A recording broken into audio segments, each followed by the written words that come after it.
गणतंत्र सहनशीलता एकांत अपरिहार्य।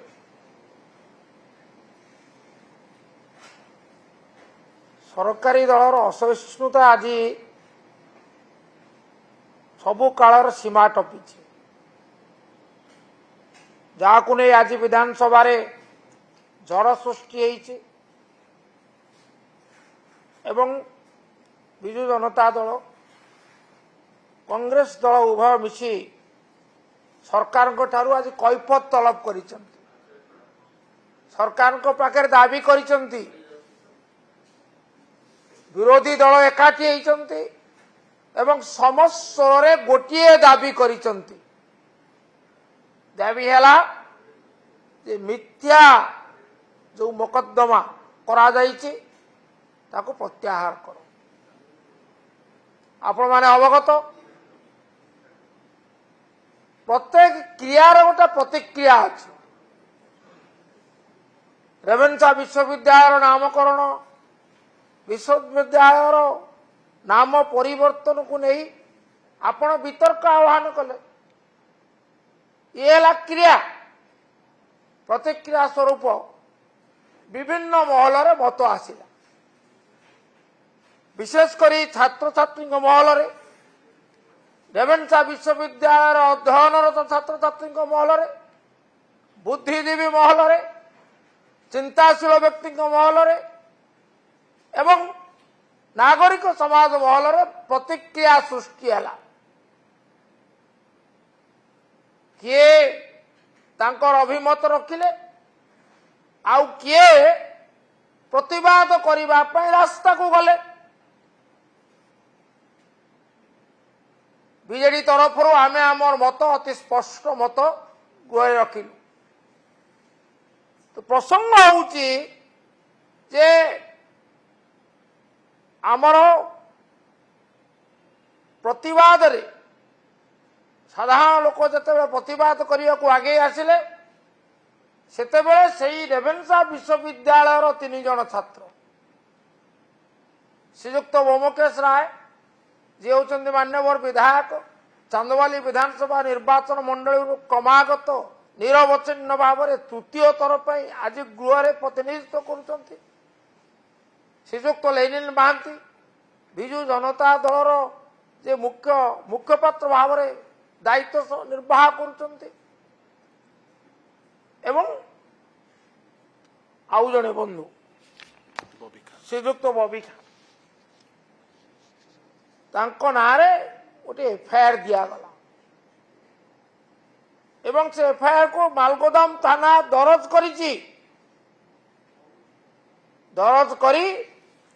विभिन्न दफा समेत प्रथम जो दफाटी लगे 1959 मसीह आर्म्स एक्ट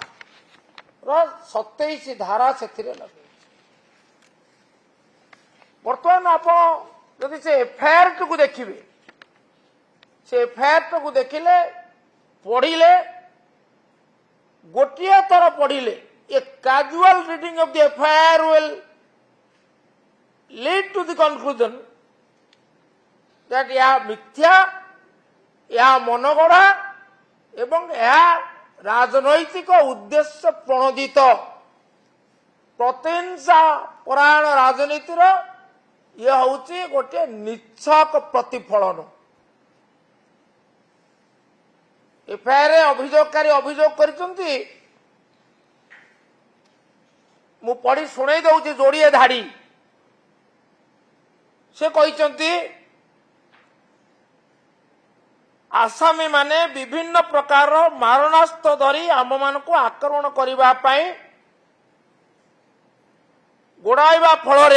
आमे जीवन विकल से स्थान छाड़ी आतंकित अवस्था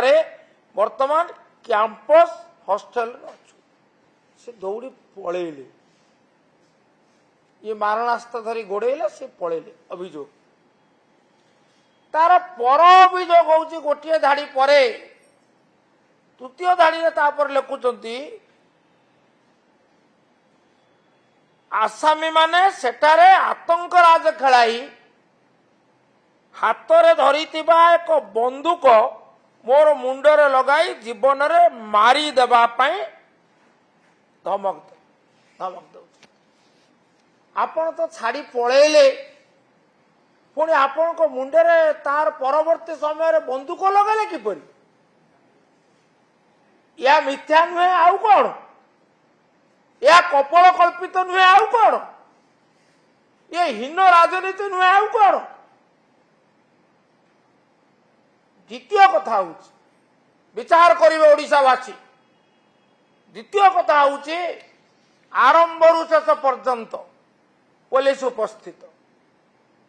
मालगोदाम थानार जी होउछन्ति इंस्पेक्टर से मध्य उपस्थित पुलिस उपस्थित रे आसामी माने बारणास्त्र धरी गोड़ेले आसामी माने बंदूक धरी मुंडरे लगाई मारी दबा को धमक देले पुलिस कौन करता बारणास्त्र आपण धरी पारिबे ना या अपराध व्यवहार करिए तो द्वितीय धरी पारिबे ना you can not carry fire arms that is prohibited under the law से तो धरी पारिथांते पुलिस थाई दीर्घ समय थारी जदि धरी नाही यह स्पष्ट प्रमाणित करुछि जे अभियोग मिथ्या यार आमे दृढ़ निंदा करुछु आपण विरोधी को स्वर चपे देबा पाई ए उद्यम निवृत्त रुहंतु प्रतिहिंसा राजनीति दूर रुहंतु आओ प्ररोचना देई ये जो अभियोग आनिचंती से अभियोग आपण प्रत्याहार करंतु एकमात्र दाबी जदि आपण आईन शासन रे विश्वास करंती काली विधानसभा रे उत्तर दे सरकार तरफ कहते आईन ता बाटे जीव ये आईन ता बाटे जाऊँगी ना मिथ्या मोकदमा जी आम विरुद्ध मुंड खोलिला मुह पाटी खोलिला तुंड खोलिला ताकू ए मोकदमा फंदी दि जाऊँगी या अत्यंत दुर्भाग्यजनक मार निंदा करुचे प्रत्याहार दाबी करुचे एफआईआर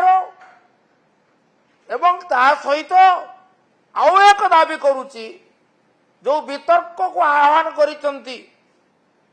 भारतीय जनता पार्टी वरिष्ठ नेता तथा मंत्री से राज्यव्यापी जो प्रतिक्रिया सृष्टि होती नेड़ीगुड़ कहुणी को जीवा पूर्वर राज्य सरकार तांकर स्पष्ट मत रखंतु मुझे प्रसंग जा चाहे ना मुझे केवल निर्दिष्ट भाव में एक कहवा चाहे राज्य सरकार तुनी पड़ा उचित नुहे मौन व्रत पालन करवा ये समय आदौ स्मरणीय नुहे सत्साहस उचित राज्य सरकार आभिमुख्य रेवेन्सा विश्वविद्यालय नाम परिवर्तन बाबद स्पष्ट करंतु प्रत्याहार करंतु मिथ्या कपल कल्पित हीन राजनैतिक उद्देश्य प्रणोदित ये अभियोग को जहाँ आमर 3 जन वरिष्ठ नेता बंधु मान विरुद्ध विरोधी को स्वर चपे देवा विरोधी को स्वर चपीब ना नीरवी देव ना जहाँ यथार्थ एवं जहाँ जनस्वार्थ पर उद्दिष्ट ताकू कहवा विजेडी केबे पछकू जीव ना ये आमर चेतावनी।